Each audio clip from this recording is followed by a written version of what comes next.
Friend, आज हमारे video का टॉपिक है नार्सिसिस्टिक पर्सनालिटी डिसऑर्डर यानी कि क्लस्टर बी का थर्ड और लास्ट सब टाइप।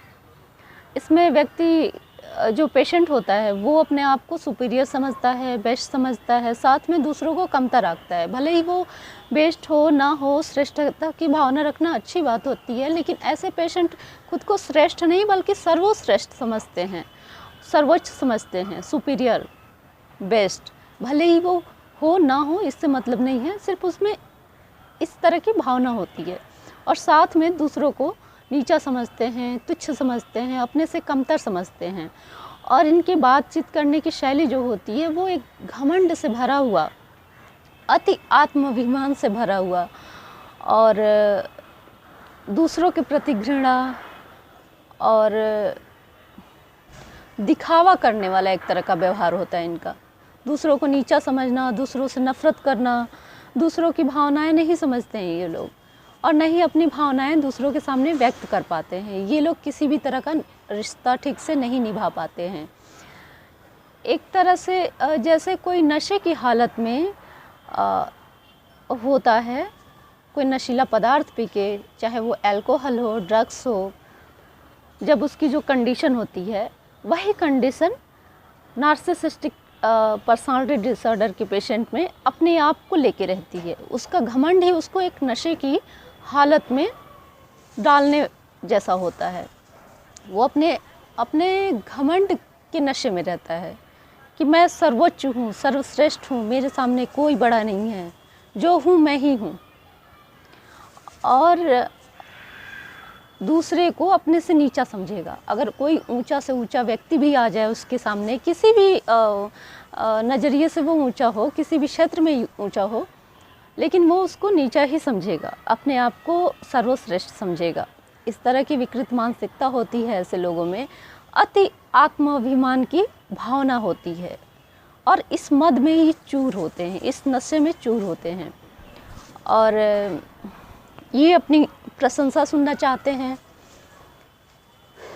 और कभी भी अपनी आलोचना बर्दाश्त नहीं कर सकते, अपनी प्रशंसा सुनना चाहते हैं। और अगर इनको कभी इस बात का एहसास हो जाए कि ये लोग बेस्ट नहीं हैं, सुपीरियर नहीं हैं, सर्वोच्च नहीं हैं, सर्वश्रेष्ठ नहीं हैं, तो फिर ये लोग एक तरह से निराशा में घिर जाते हैं, डिप्रेशन, एंजाइटी के शिकार हो जाते हैं। और ये चीज़ इतना ज़्यादा बढ़ जाता है कि वो अपने स्वयं के लिए आत्मघाती हो जाते हैं, यानी कि वो सुसाइड का प्रयास करेंगे इस एंजाइटी में कि मैं बेस्ट नहीं हूँ, मैं सुपीरियर नहीं हूँ। या फिर उनको ऐसा लग जाए कि उनको ऐसा फील हो जाए कि उनसे बेहतर कोई है। तो ऐसी स्थिति में उनमें ईर्ष्या तो आएगा ही, साथ में वो खुद को भी नुकसान पहुँचाएंगे, दूसरे पे भी हमला करेंगे और सुसाइड का प्रयास करेंगे। और कारण में इसका है जेनेटिक है, आनुवंशिकी। पहला कारण तो यही है।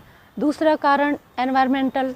इसमें इस बात को रखा गया है कि जो माहौल है, अगर बच्चा इस माहौल में रह रहा है कि उसके माता पिता, पेरेंट्स उस पर ध्यान नहीं दे रहे हैं, लापरवाही कर रहे हैं, उसको इग्नोर कर रहे हैं, उसकी उपेक्षा कर रहे हैं, ऐसे बच्चे बड़े होते हैं तो नार्सिसिस्टिक डिसऑर्डर के शिकार हो जाते हैं। और इसका जेनेटिक और एनवायरमेंटल, ये माहौल का असर तो पड़ता ही है, साथ में एक और कारण होता है न्यूरोबायोलॉजिकल कारण।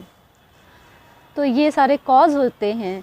और उपचार में यानी कि ट्रीटमेंट, निदान में इसके लिए साइकोथेरेपी चलती है और CBT यानी कि कॉग्निटिव टॉक थेरेपी या संज्ञानात्मक व्यवहार थेरेपी चलता है इसमें।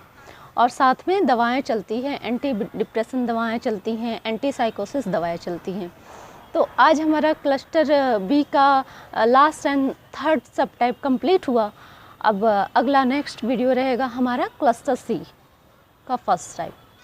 Okay, bye bye. हाँ, और एक चीज़ और, ये पुरुषों में महिलाओं से ज़्यादा पाया जाता है। इसके पेशेंट फीमेल की तुलना में मेल ज़्यादा होते हैं। ओके, अब नेक्स्ट वीडियो पे मिलते हैं क्लस्टर सी के फर्स्ट सब टाइप पे। Bye bye.